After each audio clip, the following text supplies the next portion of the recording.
Obrigada por sua participação, Alfredo, no nosso jornal. Nós vamos conversar sobre por que tantas pessoas, principalmente os esquerdistas, têm tanto ódio do governo Bolsonaro. Alfredo, o documentário Democracia em Vertigem acabou de ser indicado ao Oscar, levando ao mundo inteiro essa narrativa esquerdista, mal intencionada, de que a democracia no país está morrendo desde que o PT saiu do poder. O que o senhor acha sobre isso? Bom, em primeiro lugar, parabéns pelo trabalho de vocês. É fundamental que o campo conservador se estruture com ferramentas de comunicação, porque esse vai ser o embate. O embate se dá na comunicação. Primeiro, ele não é um documentário, é um filme, é uma ficção científica, né? E claro que há toda uma manipulação política por trás disso. A esquerda, ela jamais foi confrontada dentro dos seus valores. E que valores são esses? São os valores da destruição de uma cultura, de uma civilização. Então a escolha dessa ficção científica, que está travestida de documentário, ela é na questão meramente ideológica. Eu sei que vão dizer, olha, quer dizer que Hollywood é de esquerda? Não, é de extrema direita. Basta ver a forma como Hollywood se adaptou ao politicamente correto. Hollywood, na verdade, ela é moldada pelos interesses de quem faz cinema. E o campo das artes, ele é naturalmente e é dominado por esse segmento de esquerda. Negar isso não tem como. Eles tentaram emplacar isso num primeiro momento com o filme do Marighella, que é uma porcaria, e não conseguiu ir adiante. Agora eles estão apostando de novo nesse filme. Eles não vão desistir. O Bolsonaro pode ser reeleito em 22, o Moro pode ser eleito em 26 e em 30, a filha do Bolsonaro pode ser eleita em 36. Não interessa. Enquanto eles não conseguirem derrubar esse projeto de ruptura que o governo Bolsonaro representa, tenha certeza que eles não vão desistir. Porque tem uma coisa muito simples nisso, que a gente precisa prestar extrema atenção. O que está em jogo é que, pela primeira vez, você teve uma ruptura política no Brasil. É a maior ruptura política da história da humanidade. É muito maior do que a eleição do Trump. É muito maior do que a eleição do Johnson na Inglaterra. Não tem nenhum paralelo. Nós somos um dos maiores países onde, depois de 30 e poucos anos de governos sociais-democratas, com vários perfis de esquerda, a sociedade deu um basta. Ninguém acreditava nisso. E é por isso que eles vão continuar esperneando. E vão tentar de todas as formas, em aliança com o Centrão, em aliança com as forças de esquerda, com aliança com as forças do judiciário, eles vão tentar inviabilizar.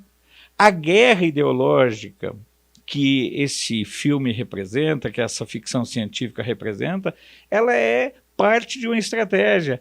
A Austrália está ardendo em chamas. E cadê o Papa? Cadê um sínodo sobre a Austrália? Cadê a Greta? Cadê os atores? Então, todo o discurso é ideológico.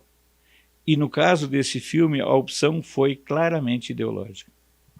Sim, e vemos a extrema esquerda construindo narrativas para o futuro, né, para os nossos filhos, netos, como no caso desse filme Democracia em Vertigem.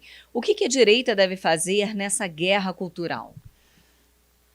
Primeiro é não desistir. Não ter medo de fazer o enfrentamento.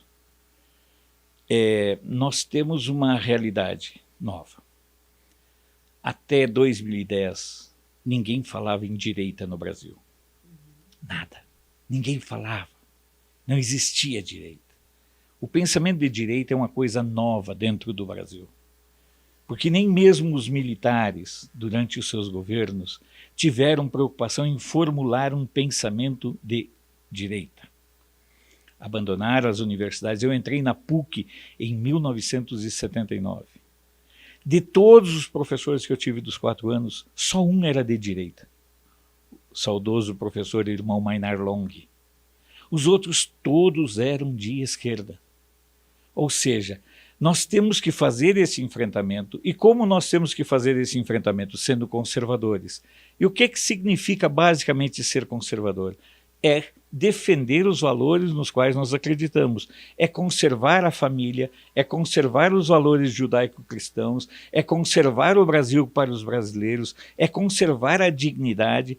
E eu acredito muito numa tese meio estranha.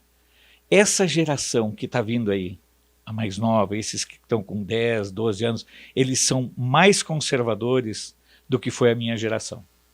A minha visão é que essa geração que está chegando aí na política, ela é melhor do ponto de vista de formação política do que a nossa, porque eles, até pelas redes sociais, até pela construção de canais como o Jornal da Cidade Online, tem tantas outras opções, começam a ter ferramentas de buscar um pensamento de direita, algo que não existia, volto a repetir, até 2010. Entendeu? Então eu penso o seguinte, como é que nós vamos fazer o enfrentamento? Eles já descobriram onde é que eles têm que fazer o enfrentamento, a esquerda. Eles estão tentando entrar no segmento evangélico, estão tentando entrar no segmento religioso. Eu não tenho nada contra nenhuma religião. Mas se você pegar a formação do PT, o PT se forma no Colégio Sion a partir do ponto de vista Frei Beto, sabe, e outras figuras da Igreja Católica, da teologia da libertação. Então, se você pegar do ponto de vista do que está vindo agora, eu acho o seguinte, vai ser feito um enfrentamento, as escolas estão sendo denunciadas. Por que você acha que querem tanto o pescoço do Weintraub? Certo? Ora, porque ele é um ministro que assume a questão ideológica. Então, eles naturalmente vão tentar destruir. Porque a essência da esquerda é uma só. A esquerda vive da destruição. A esquerda não constrói nada. A esquerda destrói valores, a esquerda destrói reputações, a esquerda destrói empresas públicas, como foi no Brasil, destrói fundos de pensão, destrói credibilidade, respeitabilidade. Ela não constrói nada. É a essência da esquerda não construir nada. Por isso que é tão fácil o discurso de esquerda. Por isso, muitas vezes, é tão fácil você chegar com um discurso de esquerda numa criança, num adolescente. Eu não sei se você tem filhos, eu tenho. Imagina você dizer para um menino que ele tem que lavar louça, que mesmo ele sendo do sexo masculino, lavar louça é parte da tua formação da estrutura familiar. Agora é muito mais fácil você dizer que não pode. Então, a esquerda trabalha com a facilidade da destruição. Enquanto que ao campo e ao segmento conservador o desafio é exatamente o de formar. E isso é um processo longo, porque nós temos pouca experiência do pensamento conservador e liberal. Basta observar que o nosso último grande economista liberal foi governo em 1964, o Roberto Campos. E depois ninguém mais foi. Foram todos eles do campo progressista, dos socialistas fabianos, dos sociais-democratas, dos esquerdopatas. Você pega ali o Palocci, que foi inclusive ex-trotskista. Então você tem um grupo político, mais ou menos todo o campo da esquerda. E esse foi, na minha opinião, o grande vacilo dos governos militares. Eles se preocuparam em dar uma infraestrutura para o país, que o país não tinha nada. E eu sou do interior do Rio Grande do Sul, certo? E eu sei como é que era naquele tempo. A gente, para qualquer locomoção, você sair de Candelária até Porto Alegre, era 6h30, 7 horas de ônibus, quando não pegava atoleiro. E nós estamos falando de uma cidade a 192 quilômetros de Porto Alegre.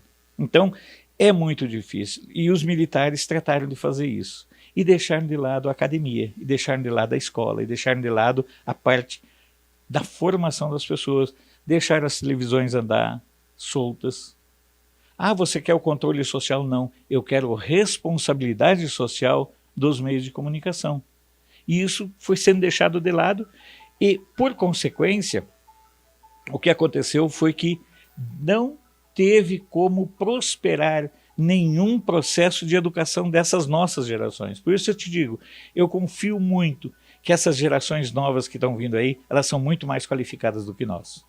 Então, Alfredo, o nazismo e o comunismo mataram milhões de pessoas no mundo, né? No entanto, nós temos no Brasil uma grande parcela de pessoas, principalmente jovens, que tem orgulho em dizer que é comunista.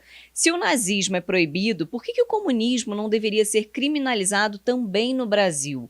Como conversar democraticamente com quem quer colocar você em paredão e acertar uma bala na sua cabeça, por exemplo?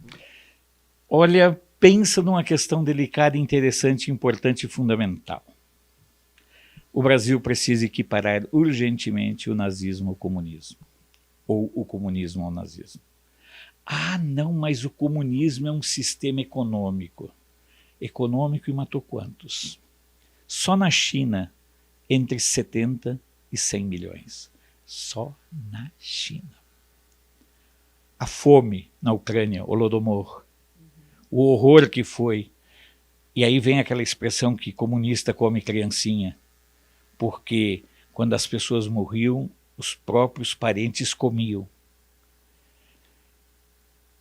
Os extermínios de opositores nos regimes da Coreia, de Cuba. Eu acho fantástico quando eu vejo um gay ou uma lésbica, amigos meus, que defendem o Che. Logo o Che que tinha o prazer imenso de matar gays. Certo? Então nós temos que denunciar e desmascarar isso de forma reiterada e sistemática. Eu espero muito, mas muito mesmo, que entre no Supremo, eu não diria nenhum ministro terrivelmente evangélico, eu diria que entrasse lá no Supremo um ministro terrivelmente ético. Já me bastaria que entrasse lá um terrivelmente ético. E aí a gente poderia fomentar essa discussão. Por que no Brasil o comunismo não é equiparado ao nazismo? Se ele é mais assassino do que o nazismo. Quantas pessoas morreram nas mãos do maluco do Hitler? Ah, que pena. Não, que pena não. Foi uma vergonha, foi um momento terrível da humanidade. Como foi terrível a questão do Stalin. Só que a máquina de propaganda da esquerda, ela é perversamente bem estruturada. Sejamos francos, esses caras são fenomenais na arte de dissimular. Ainda hoje os regimes comunistas matam reiteradamente cristãos, matam opositores. Ainda hoje eu vi uma entrevista, um material do Evo Morales, aquela nulidade, aquele estrupício humano, aquele narco-ditador, dizendo que os bolivianos têm que se organizar em milícias. Quando as pessoas pensarem na volta desses bandidos para o poder aqui no Brasil, eles têm que pensar do que nós nos livramos. Então, essa questão de você afastar, ver o nazismo de uma forma simpática, espera aí. Quantas pessoas morreram tentando cruzar o muro de Berlim? Quantas pessoas tiveram suas vidas ceifadas?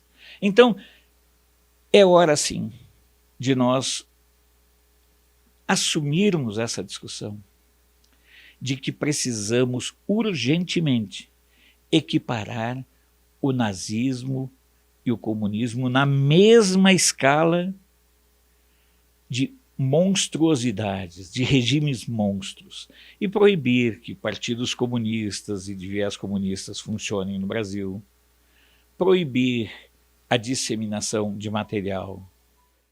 Nós, inclusive, temos uma lei, a 7716 de 89, que já tipifica o nazismo. É só fazer o mesmo com o comunismo.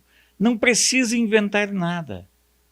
É apenas ser justo com uma questão que vários países do mundo estão equiparando o nazismo e o comunismo no mesmo patamar de regimes assassinos. Seria possível incluir na mesma lei, então? Eu acredito que sim, aqui, até mesmo porque No caso do STF, nós já tivemos o episódio do STF criando legislação, o que é um absurdo, né? Mas, de qualquer forma, eu acredito que seja uma discussão que esteja madura para acontecer.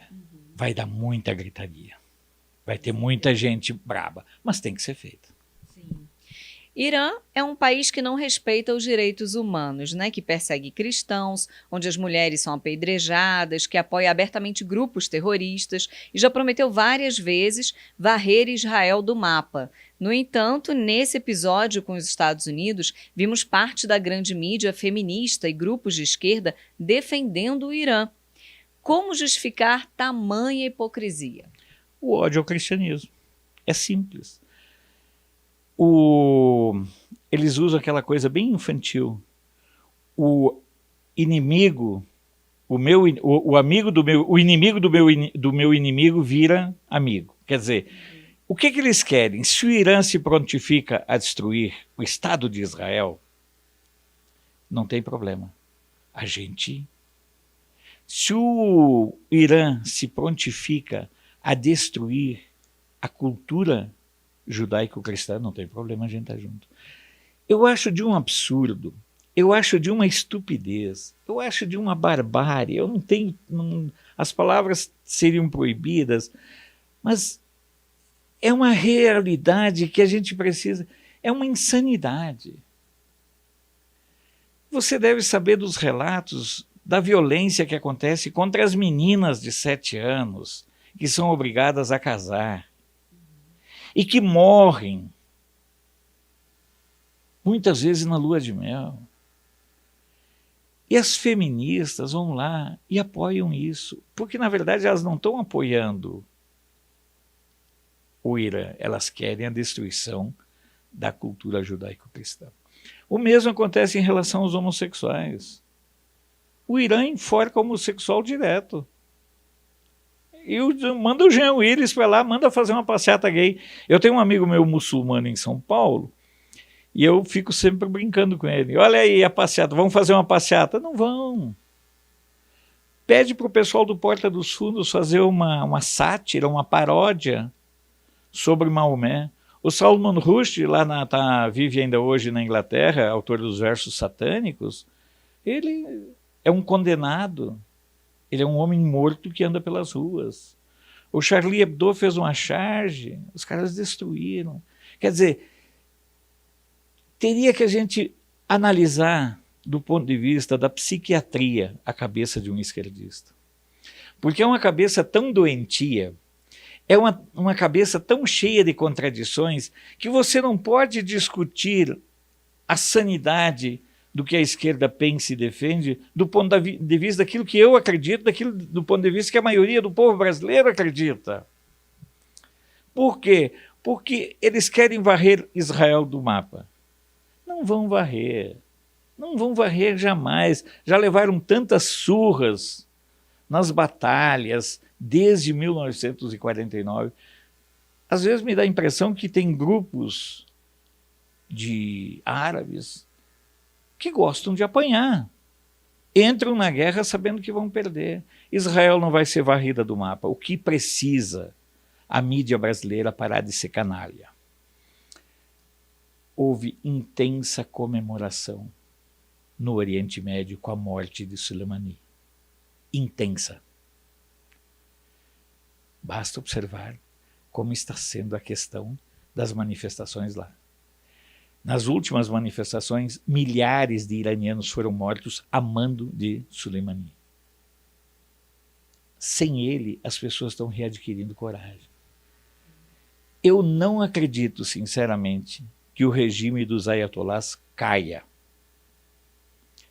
Mas eu acredito que, para aquele discurso monolítico, aquele discurso de que morreu um herói nacional, eu li uma entrevista na Deutsche Welle e dizia que as pessoas estavam indo lá para comer. Quem ia no enterro, quem ia no cortejo, tinha alimentação. Parece assim pão com mortadela aqui de nós. Então, eu não vejo mesmo nenhuma possibilidade do Irã conseguir varrer Israel.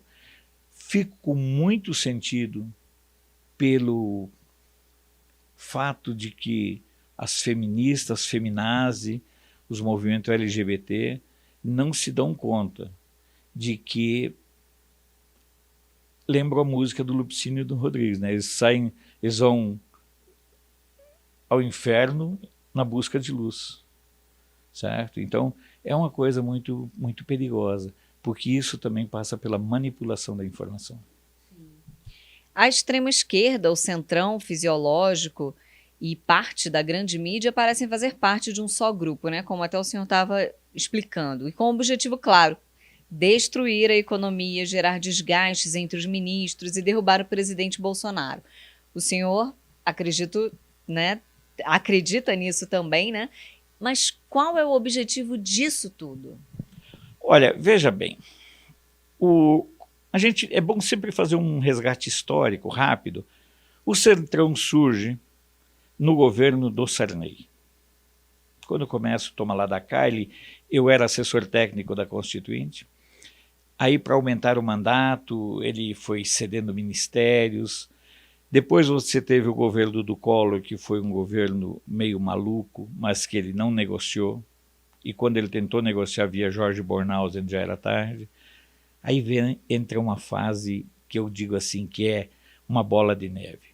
Começa com Itamar, que criou as bases do Centrão moderno, se aprimora com o Fernando Henrique Cardoso, principalmente quando ele consegue a aprovação da privatização de empresas públicas, do sistema Telebrás e tudo mais, e a aprovação da emenda da reeleição. Ali o Centrão está formado. O que acontece no governo com a chegada do bando do Lula? Aquilo que era uma coisa assim, conversada, virou institucional. O roubo virou institucional. Se institucionalizou a bandalheira. O que era aceito virou norma. Quanto pior fosse o sujeito, quanto mais ladrão fosse o sujeito, quanto mais inútil ele fosse, desde que ele garantisse votos, mais importante era para manter o poder.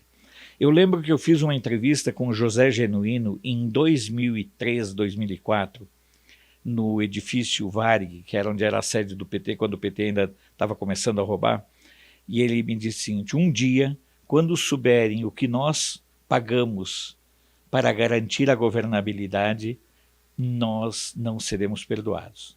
A sociedade descobriu. E realmente não perdoou, e hoje o PT é sinônimo de corrupção e tudo mais. O Centrão, junto com a oposição, controlam o Congresso Nacional. Eu diria que o Bolsonaro pode contar com algo entre 70 e 90 parlamentares. Todo mundo lá é bandido? Não, eu acho que existem pessoas honestas. Eu acho que existem parlamentares, senadores honestos. Mas na sua imensa maioria não passam de punguistas, não passam de fisiológicos, não passam de pessoas que estão lá para legislar e defender os seus interesses e os seus patrocinadores. E isso é uma coisa muito grave, porque nós chegamos no ponto de uma agenda de ladrões querer comandar o país. Eles contam com o respaldo do judiciário, eles contam com a cumplicidade da mídia, e eles contam principalmente, aí uma responsabilidade nossa, muitas vezes com a omissão da maioria. Porque se nós somos a maioria, nós temos que fazer valer. Esse ano é ano eleitoral. Nós vamos começar a fazer a limpeza nesse ano. Porque, veja bem, quando a pessoa elege o vereador lá em Candelária, lá em Campos, lá em Araguari, em qualquer cidade, ele elege o vereador, mas também elege o cabo eleitoral do deputado federal a ser eleito em 2022, do deputado estadual, do senador e do governador. Então, eu ao mesmo tempo que eu tenho uma imensa preocupação com o atual momento, por conta do poder que o Centrão tem, porque o Centrão sempre viveu de muito dinheiro e hoje ele não tem esse dinheiro. Quando você anda ali no Salão Verde, vocês andam ali, então vocês sabem a angústia desse pessoal. Eles não sabem fazer política sem muito dinheiro. e temos uma pauta muito grande, complicada pela frente. Nós temos uma reforma tributária necessária, nós temos uma reforma fiscal, enfim, nós temos uma reforma um enfrentamento político muito grande. E eu tenho medo, confesso para ti, que mesmo eles sendo criminosos e bandidos, e por isso mesmo eles possam de repente armar alguma coisa para derrubar o presidente Bolsonaro. Não creio que eles tenham coragem. Eles vão continuar fazendo isso, engessando aqui, engessando ali, certo? Aprovando como essa lei do abuso da autoridade, vão continuar fazendo essas barbaridades, o orçamento impositivo, essas coisas que... E, na verdade, muitas vezes as coisas pequenas são potencializadas pela mídia. Então, uma discussão adquire uma repercussão muito grande porque interessa também para a mídia fazer esse enfrentamento. Sim. O assunto está quente e muito esclarecedor, né? Mas essa conversa com o analista político Alfredo Bissoff, nós vamos continuar amanhã. Então, eu peço a vocês que continuem acompanhando a gente na TV Jornal da Cidade Online para mais esclarecimentos e mais polêmicas sobre esse assunto, não é mesmo? Com certeza. Eu acredito o seguinte, está na hora do brasileiro aprender a pensar por sua cabeça. Sim. Certo? E outra coisa, eu, por exemplo, sou gremista, você é flamenguista. Nós podemos discutir futebol, e por que raios nós não podemos discutir política?